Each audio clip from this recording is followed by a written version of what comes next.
Hi, my name is Dali. I am a parenting coach that specializes in bullying awareness and prevention for parents. And I'm so excited sharing with Pearl today.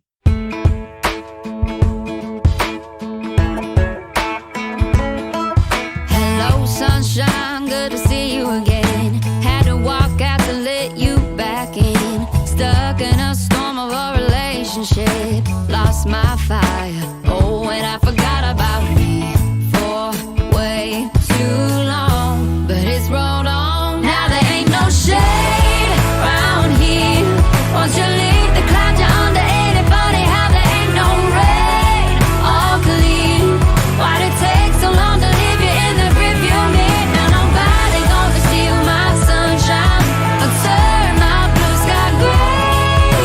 All I know is at the end of the day, wildflowers grow when there ain't no shade. Hey everybody, it's Pearl again from Women's Successful Living, and you are listening to Conversations with Pearl today. And I'm so excited. We're going to have some fun today. And for all my parents that are listening out there, especially our moms, I want you to grab a piece of paper and a pen because we're going to give you some fun information, some really great info that you're going to want to take notes on. And so today, my special guest is Dali Rivera. She is a parenting coach specializing in bullying awareness and prevention education for the parents of middle school age kids. She helps parents learn how to advocate for their kids and get them through the experience in a healthy way. She is also the creator of the Diversity and Anti-Bullying Academy, also known as hashtag DABA, and owner of DaliTalks. Dali is also a U.S. Army veteran. Thank you for her service. She's a speaker, a parent to 2 teen girls, and a wife of an Army veteran. Dali earned her master's degree in women and gender studies from Towson University. Her passion to stop bullying comes from her own personal experiences as a bullied child and from having become an advocate for children, including her own children. She's dedicated herself to sharing knowledge to help you and families thrive and promote equality in their own communities.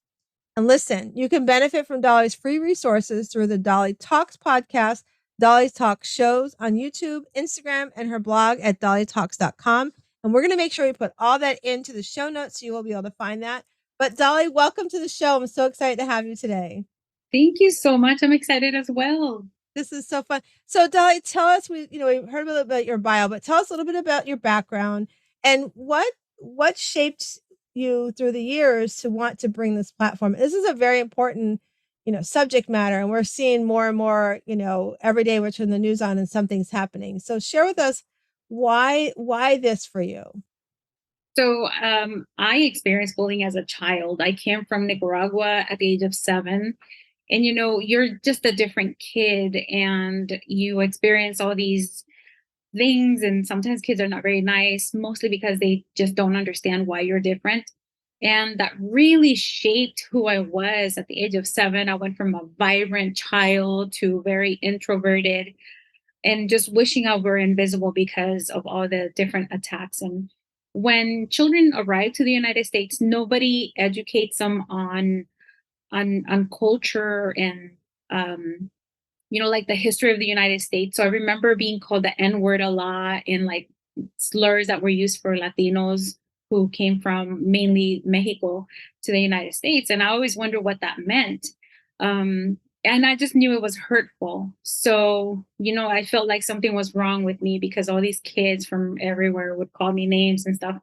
And even among the Latino population, my dialect of Spanish is different, and I think a lot of people don't realize that even in the Latino community. So every little thing that they could pick on, it just, over a long period of time, it just becomes draining, tormenting. And thank goodness I grew out of that with the help of some friends and also just inner work. And then as a parent, like I went to the military somehow, this introverted kid went to the military. It was supposed to be 3 years, ended up being 10 amazing years. And then I get out and I know that what I learned in the military was that I love being of service and that I loved advocating for my soldiers because I saw so many injustices.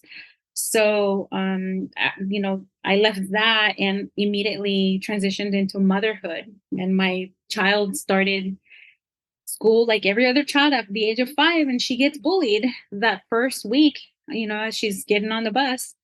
And, the immediate thing you do as a parent is, hey, go tell the bus driver. And then bus driver couldn't do anything. So go to the school principal. School principal tells me, I can't help you because that didn't happen on school grounds.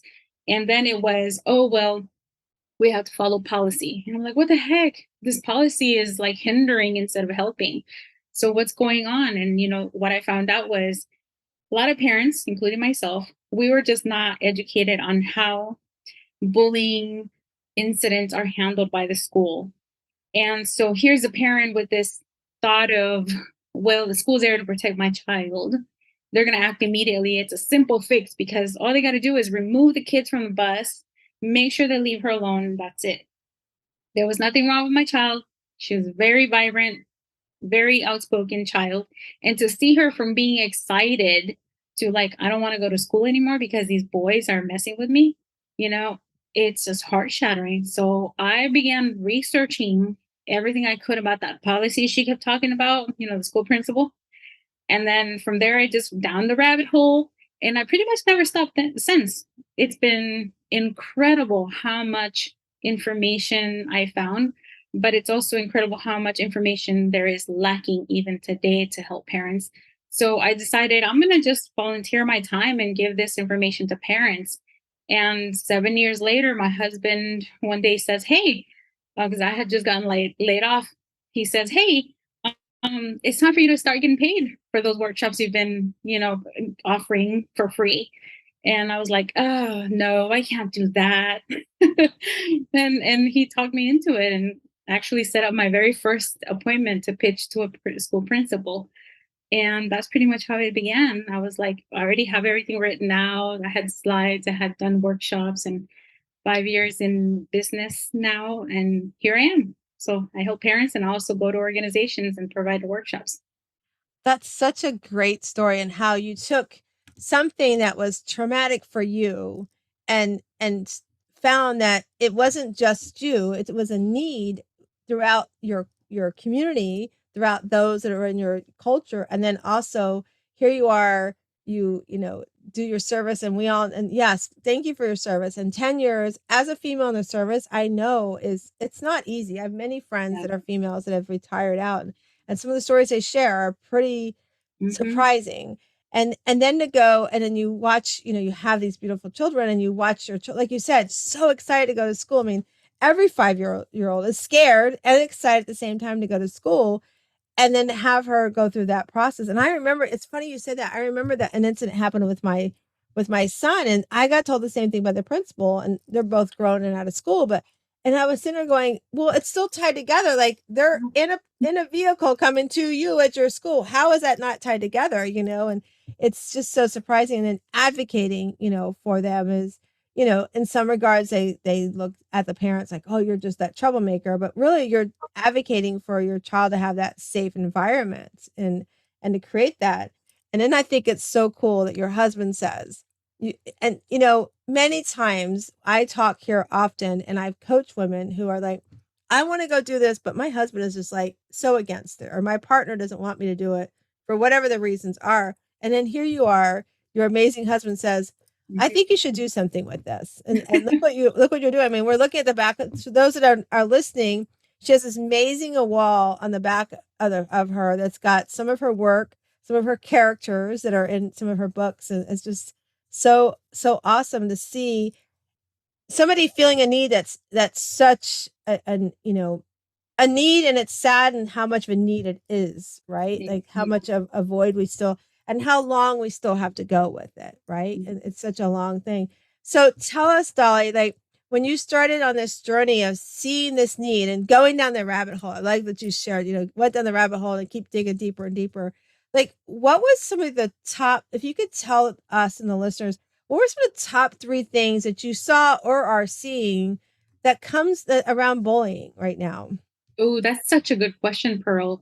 So when I was doing a lot of in-person workshops with parents and grandparents, was that 2 questions always came up, and even now in the virtual ones that I offer, and they, well, actually 3 questions. One is, how do I tell my child to stop a bully?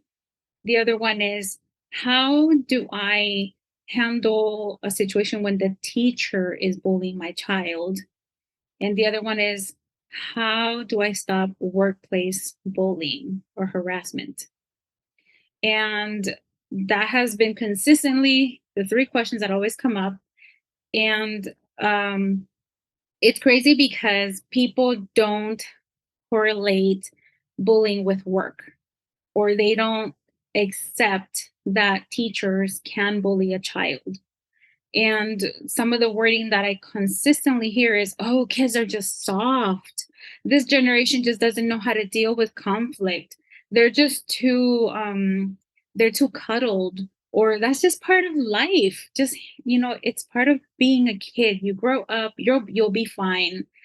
But the data shows that the mental health impacts on children who are not just bullied, but also the bully, as well as sometimes even the witnesses, they have higher risks of long-term negative mental health impacts.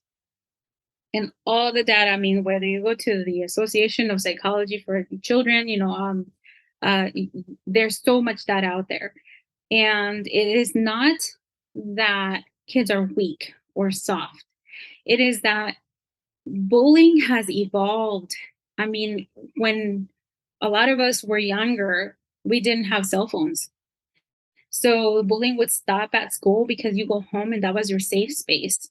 Now kids are coming home with these devices, whether it's a Chromebook, their own smartphone, a tablet, whatever it is, and they're being chased into their home where it's supposed to be the safe space, and they're being tormented.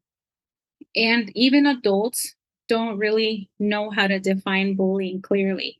When I ask them, sometimes what I notice is that they're giving me the definition of teasing, which is very different, and you have one out of 1 in 5 kids are usually bullied, or that's what the statistics show. And before the pandemic, 160,000 children were missing school only to avoid a bully. That was just for the kids who just didn't want to go because there was a bully and they were trying to avoid them.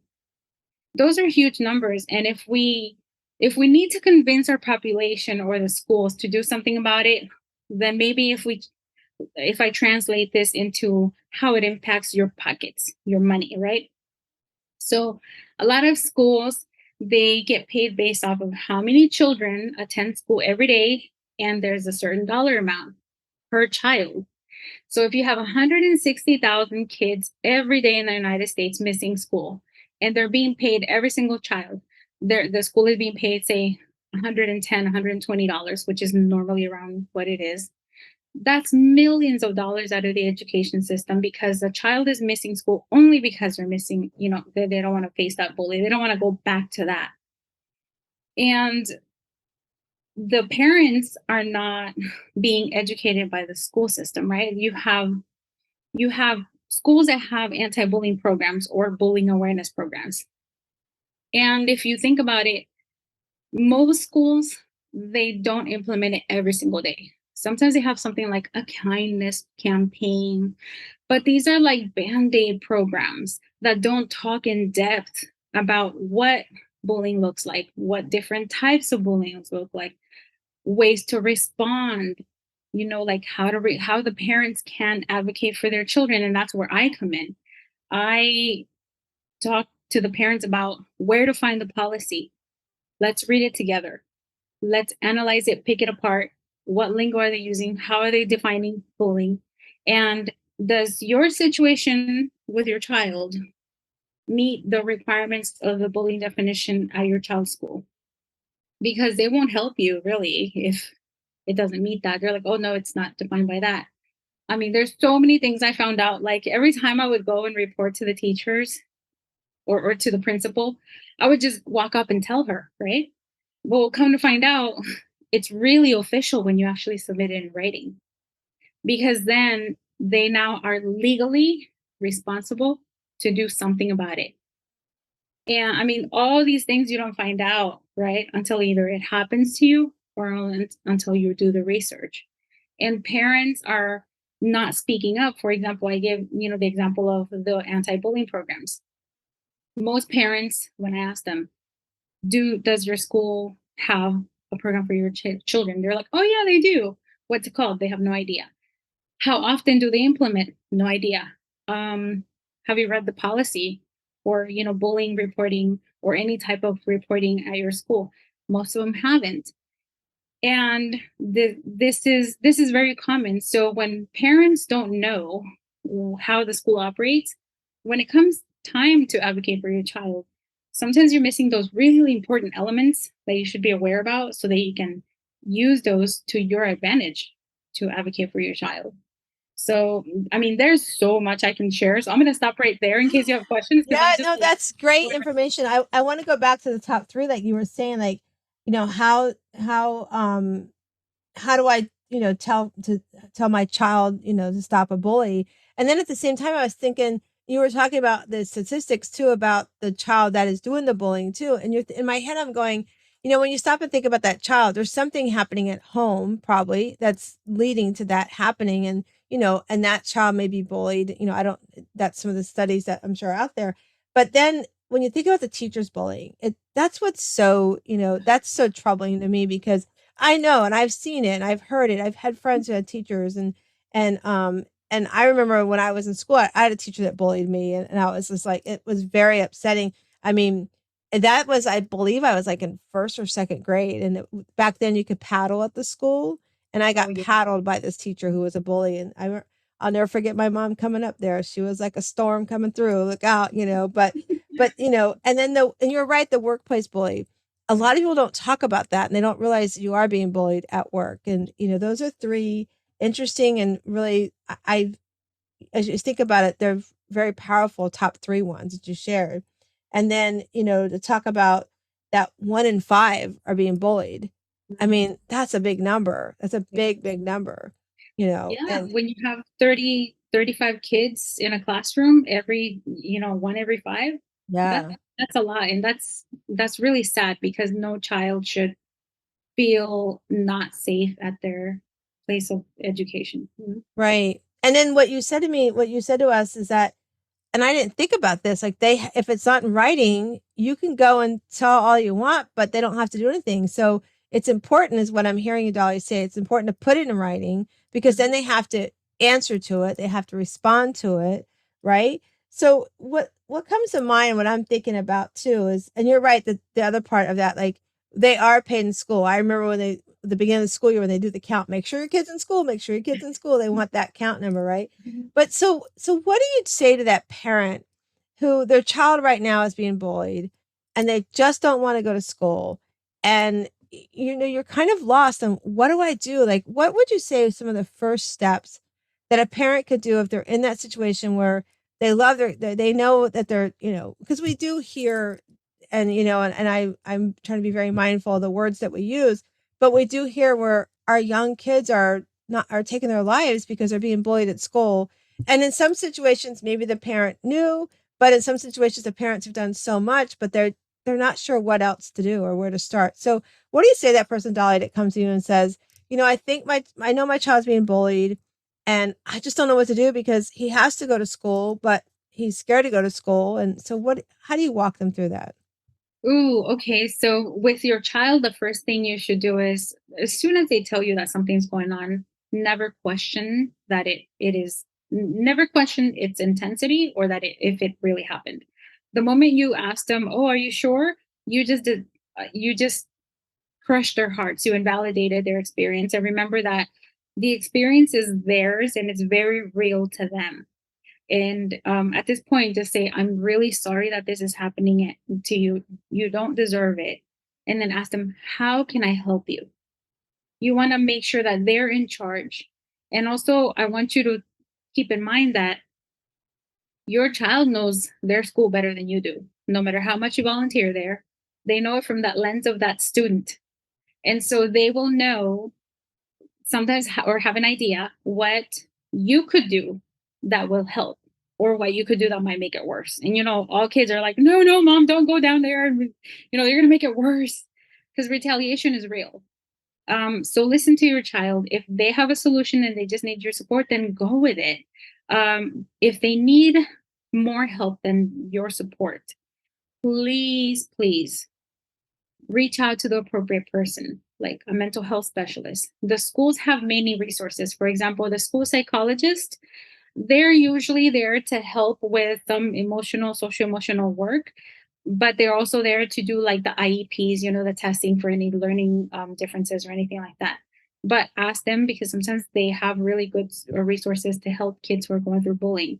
The school psychologist is actually usually the one designated to implement the anti bullying program for the students. So that should be a really good resource to go to. Sometimes their school has school social service experts. They too have resources.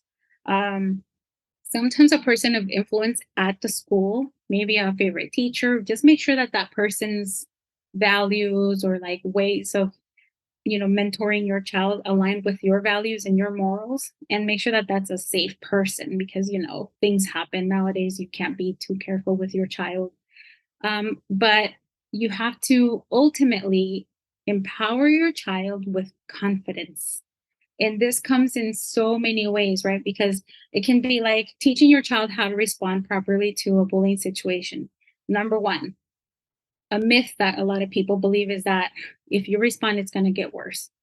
That's actually true only if you respond negatively. Like if somebody calls you stupid, oh well, you're more stupid than I am.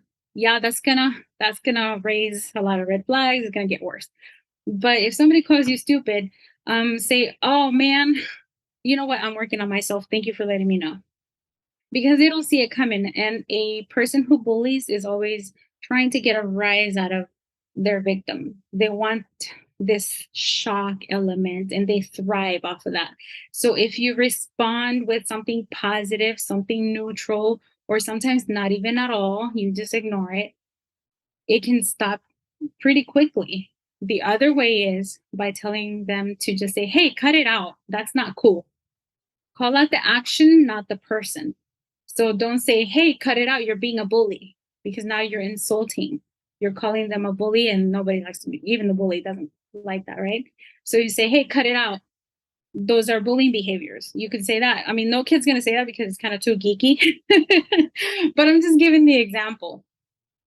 So when you teach your child how to use the power of their voice and also how to use their body language to, with confidence and rehearse how to respond, you are creating a very strong person. There was a study that was done last year by UCLA. They studied all of the anti bullying programs, or many programs throughout the world.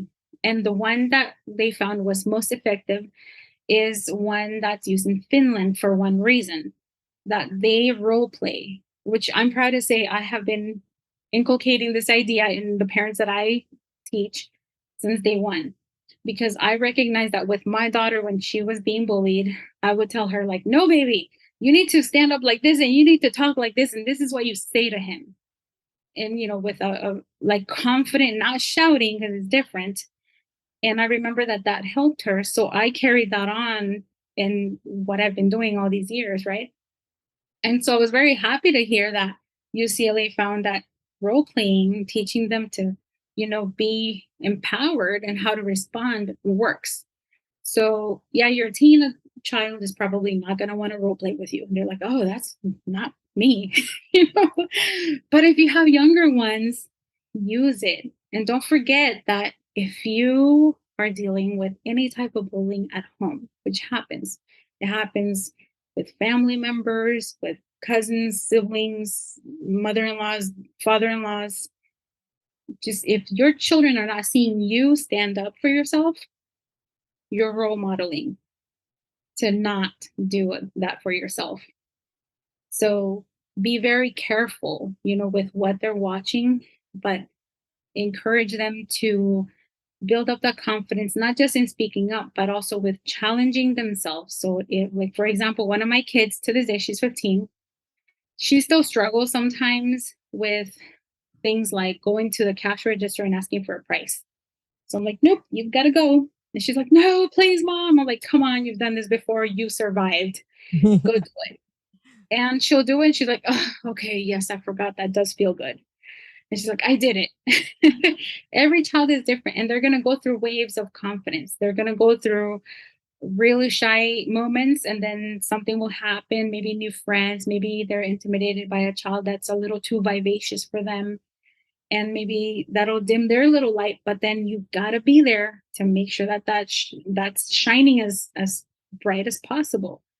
So whether it's through sports, whether it is in art, whether it is just like surrounding them with real friends.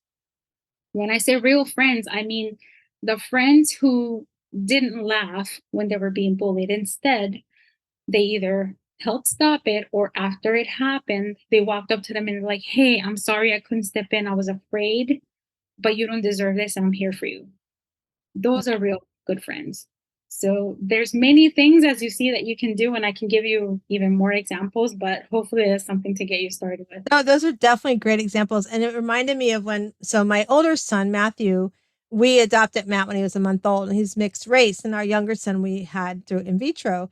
And so I remember one time Matt was out in Virginia. They were out doing, it was sledding because we had some snow.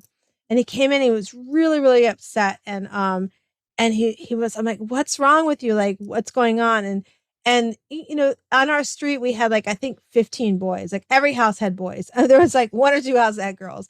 And so he came in, he goes, well, so and so, they're calling me a chocolate candy bar, and it's just really upsetting me. And I was like, I'm sorry they're upsetting you, and that's not right. They're calling you. I said, and you know what?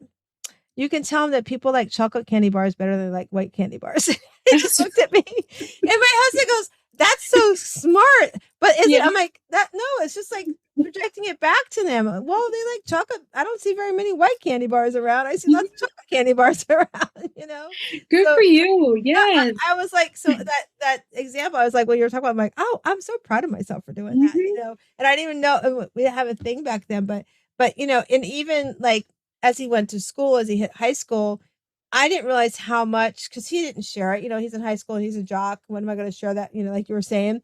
And I didn't realize how much he was bullied by his own peers. Like you were talking about in the beginning, how even the people in the Latino community were, bullying. And he was being bullied because we were white. So you have white parents, right? So I was like, gosh, I wish I would have known that. He goes, oh, you would have tried to do something. I'm like, so, but you're right. And then, like you said, I love what you talk about the role playing. I think that's really powerful to do that role playing, because it's important that it's like, if you're somebody who does affirmations, you stand in front of the mirror, you're saying positive things to yourself, teaching our kids how to say the positive things, not only to themselves, but when people do those things, to project it back, well, your behaviors are, the bullying and those things, like calling them out. I think that's really strong, and teaching their kids to have that voice, because they get scared, I think, sometimes to use that voice. And if you can empower your child to use that voice to say, that's not acceptable. I mean, even in my grown years, 2 weeks ago, I have a situation right now in my family where I have an uncle who decided he wanted to say some pretty not nice things to me around taking care of my mother.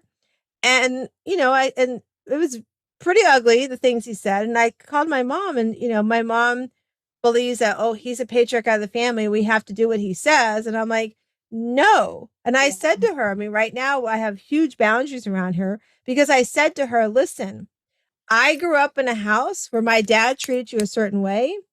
And that was a big, that was bullying and narcissism and all that stuff. I said, I swore to myself that when I was dating or anything, if anybody did that, that was not the example of how I wanted to live. And I said, and I'd be darned if I'm going to let an uncle who I idolize speak to me this way. So, it's like, having that voice and having the confidence in your voice. And I've said this before on the show, for our parents that are listening, you teach your kids that at a young age. It's going to carry them through life. It's going to carry them when they get into these situations where they're maybe bullied at work, or somebody is bullying them at school, or whatever that might be. They'll have that confidence in their voice. There's a girl on TikTok, and I keep reaching out to her, but she's not following me yet, so we haven't connected. But her daughter does all these positive affirmations. She puts it on on the platform. And I remember the one time she got up and it was, I don't do negative today. And I was just like, that's so, I was just sitting there going, I think it's so awesome that here is this mom teaching her daughter how to be positive, how to stand up for herself and have a voice. And like you said, Dali, I think if that's a place that we can start, it's a powerful place to start with our kids at a very young age. And I like what too, they're watching us. And it's funny how you said that. We say that all the time, our kids are watching us. And sometimes we don't pay attention. But I think in the world we're in today, we really have to stand up and pay attention to your kids are watching how you respond to things. Yeah, definitely. And there's so many ways that you can show kids to empower themselves. And of course, don't use the word empowerment with a child because they're just gonna roll their eyes. But giving them examples even through media. If that's the thing that they do, right? Some kids are TV watchers, some kids are gamers, whatever it is that they're into. If you can find a way to get to use what they love and give them examples, that will resonate with them. And also the power of storytelling, especially personal stories of yours. Because when you share with a kid, oh yeah, I remember this kid at school when I was in high school got bullied so bad and this happened and that, they'll be like, oh wow, that sucks. But then if you tell them, hey, I got bullied and this is what happened, they're going to remember that because they have a personal connection to you. They feel more, right? When it's somebody they know. So if they find themselves in a situation where they want to act on bullying behaviors or they are being attacked, with bullying behaviors, they'll think of your story like, what would, my parent, what would they have done or how would they have felt if I do this or that, you know? Um, if you know that there is somebody in your family who really connects with your child and say they're going through something with bullying right now and maybe they don't want to listen to you because you know how kids are, you can tell them the same piece of advice a million times, but then Joe Snuffy across the street, who he adores because he's like a baseball player just like him, he'll say the same thing to your child that you've been saying all along. And they're like, oh my gosh, mom, guess what? Joe Snuffy just told me this. I'm like, yeah, I've been saying that all along. So try to leverage the people that are influencing your children and always be in communication with that person. Make sure that if you see your child struggling, talk with them and say, hey, my child right now is going through this. Could you just hear them out and let me know? Make sure it's somebody that's not going to tell them to go slash tires, or egg their house or anything like that. But kids need to know that you're there for them. And they also need to know that it is okay for them to go to somebody else for certain things, and express themselves because kids worry about what we think of them. They really do want to show us that they're brave because they want to make us proud all the time. But also share the knowledge that you have in regards to bullying awareness because when a child is aware that you are educated on that, they feel more confident just knowing that you have the knowledge. Because my kids tell me that all the time. They're like, oh, I know so I'll come to you or I'll send my friends, whereas if I didn't have that knowledge, I'm like, I don't know, I'm not that confident that my mom or dad are gonna defend me because they don't even know what to ask. So invest in yourself because that speaks volumes. And when you advocate for your child, make sure that I have a whole course on this about the proper reporting methods, but always start with educating yourself with how your school works. If they're not offering workshops, which is most of the case, they don't, ask the questions.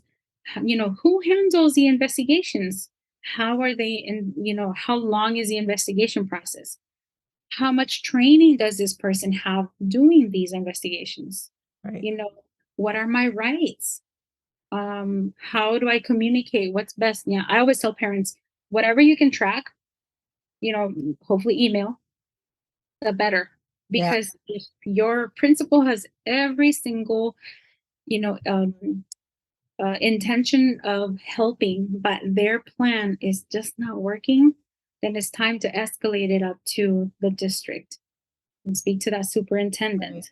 Because they're always going to ask you, did you start at the bottom? Right. Yes. Okay, then. Okay. What did you try? All right. Okay. They'll tell you either go back to that principal, give them another chance, or, okay, I think that they tried enough. Let me step in. And there's higher levels you can go. Most people don't go any further than the superintendent, and that's great. Unfortunately, some have to go the legal route, some have to go to the school board, some have to go above the school board and go to the state Department of Education. A lot of people don't know that that's an option. So you're not alone, parents. Like, there are many options out there. And because most parents don't educate themselves about the ins and outs of how schools operate, that's why we feel so powerless. And that's why there's like a gap of communication with the schools. Yeah, no, I love that you talk about, it's okay to not know. I've heard that too. It's okay to not have the answers and to go. And I love to the example of going to other sources, because you're right. Like sometimes the person right across the street or that coach or somebody else that they're close to, they're going to listen to, because you're right. Our kids don't always listen to us because we're a mom and dad. Like we didn't always listen to our parents either, right? Oh, mom, you don't know, right? And I think that's really important to the listeners to understand that don't just stop because you feel like you don't want any place else to go, especially when you're talking about reporting at school. If you've done everything you can, absolutely go up the ladder, go to the superintendent, go to the school board, because the bottom line is you're fighting for your child. You're fighting for what's right for your child. And that's a great example too, to our children, to say, I believe in you. And this is, this is what we're going to do. And I loved earlier too, that you mentioned, I forgot to say this, is that when they do come home and tell you that, don't believe in them, like understand where they're coming from, because that's their perception. It's just like you and I could be looking at something that's pink and I might tell you, well, I think it's lavender, and you think it's that's our perception. And so their perception is this happened to them. It may not be the extreme that maybe the details may be a little off, but it's their perception this has happened to them. So don't ignore them. Don't ignore that. I love that example. So I want to talk about your behind your wall, your artwork, about your characters. So tell us about your characters and where they come from, and where everybody can find this information at. Oh, thank you so much, Pearl. Well, most of the art back here is either done with me and my children, or I've purchased it from local artists like Abel. Which hand is it here? Abel. This is Abel, the anti-bullying bully, who was drawn by a local artist, and I'm gonna use him for my workbook for kids. And of course, like melted crayons. That was actually my kids with my sister-in-law. And then I have my workbook up here one of the versions that I have. And of course, my military picture, because I'm very proud of the whole 10 years that I served, because it was not easy, but it was like the best thing that I could have done, especially for a person who lacked confidence. It was just a great place to really be pushed like I needed to grow into who I am today, really, because even in the military, I experienced bullying, which wasn't called that. It's like, oh, that's just how things are. That's a whole nother talk anyway.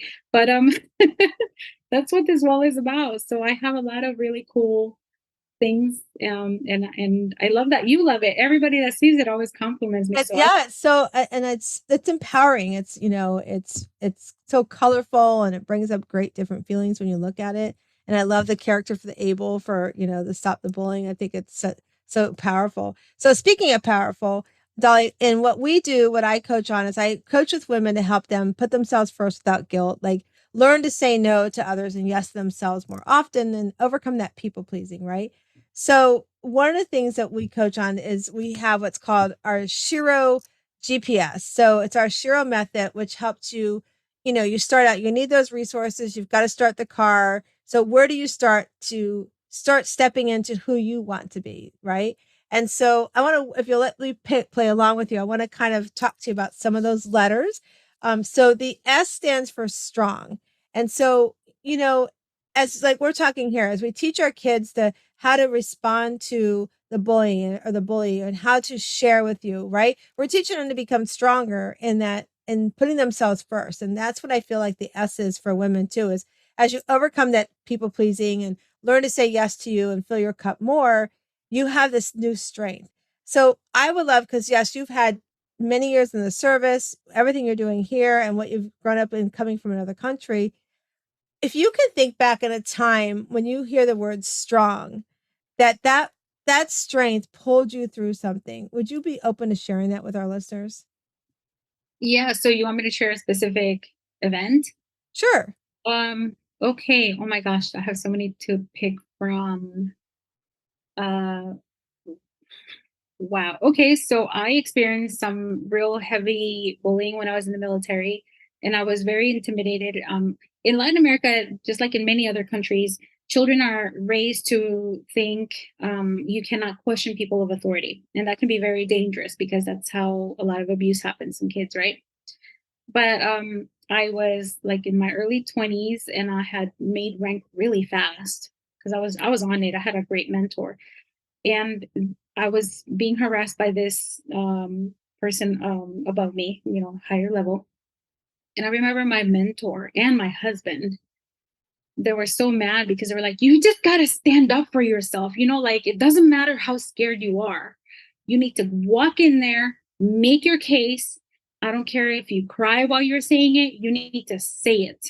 And I was petrified because what I was saying was going to shift everything, like the way that we operated in our whole section, because what this person was doing was not good. Um, and my husband, I remember I came home and I couldn't sleep. It's like one of those where, like you get up to go to work and you're like, oh, I just want to cry. I want to throw up. I don't even want to go in. My husband looks at me. He's like, look. And he said, gosh darn it. These men are just like you. They put one leg into their pants just like you. So get your butt in there and speak up for yourself and just get it done. And I remember going in there and I was like, I'm telling you, I was red, sweaty, everything. I wanted to puke. I get in there and I remember inside I knew I had to sound confident. I had to speak up loud, not shout. And I started, and I tell you, I got through it. My voice quivered the whole time almost. I got red. I wanted to cry. I did it. And it was scary during the whole time because it was quite a long conversation. I think it was almost 30 minutes long. And then when I walked out of there, I felt like falling apart because I was like, oh my gosh, I survived. But at the same time, I was like, holy cow, I cannot believe that I just spoke to this E7. I was an E5 back then. I spoke to this man this way. And for me, that was an enormous achievement because I grew up in a home where I was told never to challenge an adult.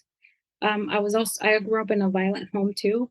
So, when you grow up in a violent home and you see somebody speaking up for themselves just to get beat up, then without them even saying it to you, you learn to just not say anything because you're like, oh, that's what happens when you speak up. So that fear is really real. And I think that people don't realize that even in domestic violence, that is a form of bullying. So for me to have stood up to somebody that way was huge. And I know that that was the turning point for me as an adult. That one event was such a huge turning point. And from there on, I just speak up. I'll speak up for others too. So yeah, thank you for letting me share that one. Thank you for sharing that. That's a very vulnerable share as well. And I love how they said it. They put the pants on the same way we do. I know, I'll never forget that. It's so true. But sometimes we just have to hear that because sometimes I think the fear is so heavy and so strong that we forget that they're just like us, and then to have that strength. That's a great story of strength. So yeah, I love that you share that. And it's one of those things, like, I think when in our life something happens and we step in and go, I'm not putting up with this and I'm going to stand up for myself. You walk out of there, you're like, your shoulders are back and you're like, hey, I did that. That felt pretty darn good, right? Yeah. So the next letter is H. So the H stands for happy, because as you do, you stand up and you put your shoulders back and you've got that strength. Now you start feeling some of those feelings you forgot about. You start feeling a little bit happier. You start feeling like, oh, I can go do this again if I had to. Don't mess with me because I got this down, right? So you feel like that you got this happiness or this joy happening. So if you think of the word happy right now, what's something in your life that brings you the greatest joy? Aside from my kids and my husband, oh my gosh, I love seeing people take information and do something good with it, because it's a sign of self-empowerment. And there have been so many people who have come to me for, asking for resources, tips and stuff, and I'll give them the tools, but then they don't use them. And it's a disappointment, because I'm like, gosh, if you would just. So I love it, because when they do, and I love just to see them thrive. Even when I was in the military and I would mentor my soldiers, I used to always tell them, like, look, here's the study guide. If you want to go to the board study, I'll help, but you got to do it. And they're like, oh, I can't max the board. I'm like, yes you can, we'll do it. And I would show them, and we would do the work. And when they would come out of that board with a high score or at the max, the light in their eyes, the body, everything's like, yes, yes. And I was like, that's right. I just showed you that you could do it. And they're like, oh, thank you so much. But I'm like, no, man, because you're the one who did the work. So I love it when people take the tools, no matter what people say that you're not gonna make it or whatever, and you just do you, and just enjoy your victory, because that's really what it is. Something as small as a board, to some people it's not a big deal, but to others it's it's all about that confidence, especially when you come from that mindset of, am I good enough? Right. Like, can I do it? Right. Yeah, that's a huge, huge win. That's awesome. I can see the joy. So those that are not watching, she had such a big smile when she shared that story. And yeah, it's so fun when you can mentor or coach somebody and then they succeed. They're doing it on their own, but you're just kind of like cheerleader, just like, you got this, cheering them on. I love that.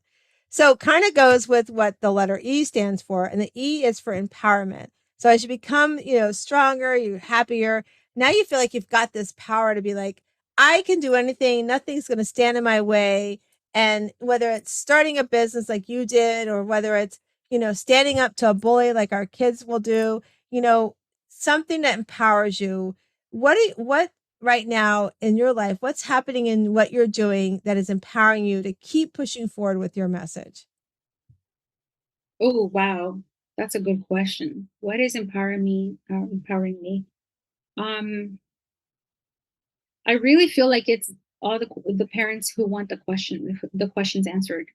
Like, every single time they ask me something, and I love it when they ask me something that has never been asked before, because I'm like, oh, let me find out if I don't know, and I will do whatever I can to give them the answer. Because I feel like while I'm giving them knowledge, they're actually helping me, I think, more. They're helping me just gain a lot more knowledge. And then it's not just a matter of having the knowledge, it's like, it's what you do with it. So yeah, I think that's my answer. That's awesome. Yeah, and I know, it's sometimes watching that happen and watching that change. We don't always see it, but then as you start watching it happen, it does. It's so powerful to see that change happening. So then the R stands for radiant. 'Cause I feel like as you go through those first letters, now you've got like you're glowing up, as one of my guests said, glowing up. You mean, I'm like, I love that. So like you've got this new glow to you. Like people are looking at you going, Dali, what are you doing differently? Like, did you cut your hair? Have you lost weight? Are you wearing new makeup? Because they see this difference in you, right? And they notice something about you. So what would you say for you in what you're doing? What's been the biggest thing that's caused you to smile the most through the work you're doing? Can you give an example of somebody who maybe you helped them change the trajectory of how the bullying was going for them or their child, and how that glowed up? Yeah, actually, there was a young boy who's in ninth grade who had been bullied since elementary school by the same kids because like they never move, so you go on to the same schools. And mom calls me and she's like, I really don't know how to help him. He's just he's been told he's awkward. So, what can I do? And I gave her some tips. And we had a check-in a month later. How's he doing? Oh, he's amazing. I said, remember confidence building, do a sport or something. And because if your child is, say, the quote unquote awkward kid, then and doesn't have friends, then you do something to find your child some friends, maybe with other kids who are just as awkward as your child is, because then you're not awkward. You just, you're in your own element with like-minded people. And that's exactly what happened with this child. He actually wasn't interested in any of the activities at school, so he was the quote unquote awkward kid. Mom put him into this sport where he found other friends, and it was amazing to see him chattier, happier, even like goofy and doing like little dances. Normally he wouldn't do stuff like that around people. And then mom is like, "Oh my gosh, this is amazing. This is great. I can't believe it was that simple." And sometimes, as parents, we do need that outside perspective. The answer is there. And, so that's one of my happiest ones, especially because for him to have shifted that way after years of being bullied, usually it takes longer for kids to get there. And he did it in a much faster way. But I give credit to the parents because both of them were on board, both of them were supportive. And the fact that they even called me for a consultation to try to find answers, that speaks volumes. I hope that child recognizes how much his parents cared, and love him to do that for him. Yeah, because a lot of times parents are too afraid to reach out. They don't know the resources. So yeah, that's amazing. And that I never thought about like you. It's sort of like my younger one. Was very introvert. Did gaming. That's kind of where he always gravitated. That's where his friends were, and all. Mhm. And so that's a great reminder to a great story of success. I love that. So now the last one is O, and the O stands for being original. So I believe that, you come into this world and, for me, whoever you might believe in, but for me, God says, here's everything I'm putting in your DNA. I'm going to make you, these are the things you're going to do in life, and I always talk about here on the show about how if you don't do something with that talent, you're cheating yourself, but really you're cheating me because I'm not going to learn. If Dolly didn't do what she does, I wouldn't learn these things about bullying so that I can share it with my friends who have younger kids. I wouldn't learn some of these tips and tricks and things like that, and how to talk to our children. So, Dolly, thinking about original and being that original self, what is like, what's the next thing that you want to work on that you have, you're like, this is something I'm going to do. It's in my blood. I want to get it. I want to do this with what you're doing today. Where are you going next with what you're doing?